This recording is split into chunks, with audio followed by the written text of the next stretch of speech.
एक पत्नी ने अपने पति से कहा, सुनते हो? हाँ हाँ सुनाओ। जाओ एक छाता ले आओ। पति बड़ा भोला था, पत्नी बड़ी होशियार थी। अक्सर पत्नी ही मार्केट करती थी। आज बहुत दिनों में पति गया है। उसका पति बड़ा भोला भाला था, सीधा सरल।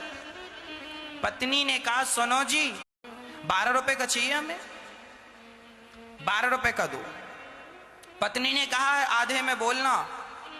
दुकानदार ने कहा, देखो साहब, 12 रुपए का तो नहीं मिलेगा, पर मैं एक काम करता हूं, तुम्हें 20 का दे सकता हूं, 20 रुपए का छाता। उसने फिर कहा, आधा। नहीं, अब तो मैं 10 का लूंगा। ग्राहक है, मैं चाहता नहीं हूं कि तू यहां से जाए। एक काम कर, मैं तेरा बजट बहुत कम है, इसलिए एक काम कर, 14 रुपए दे दे। चल, 7 रुपए दूंगा। 7 इस भाव में देना है तो बताओ। अच्छा छोड़, तूने पहले बहू के बेटी हो गई, अब बेटी हो गई, अब भगवान पे विश्वास जरा कम हो गया। हम अब वैष्णो देवी हम नहीं जाते, अब कथाएं भी कम सुनते हैं, क्योंकि बेटा चाहा था, बेटी क्या मिला इतना कुछ करने के बाद। हमने कहा, बैठो यहां तुम। हमने कहा, तुम्हारी बहू की किस्मत में बेटी भी नहीं थी, वो तो भगवत कृपा मानो कि तुम्हें भगवान ने बेटा था। जितनी जिंदगी थी उसने उतना जिया, गया। मेरा काम था 7 दिन का कथा सुनाने का, सुनाया, छुट्टी। उसी प्रकार इस जिंदगी में आप आए हो कुछ अच्छा करने।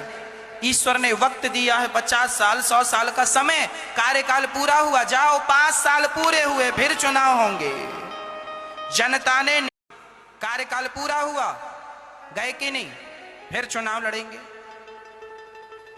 उसी तरह ईश्वर ने तुम्हें कार्यकाल दिया है। नेताजी का कार्यकाल 5 साल का होता है, हमारा और तुम्हारा कार्यकाल 25, 50, 100 सालों का होता, बस इतना ही अंतर है।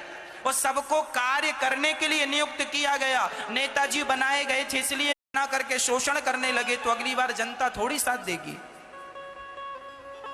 सेवा करने के लिए गद्दी दी जाती है, शोषण करने के लिए नहीं।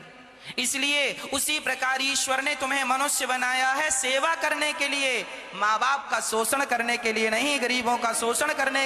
यदि यदि यदि शोषण करोगे तो यह गद्दी छिन जाएगी।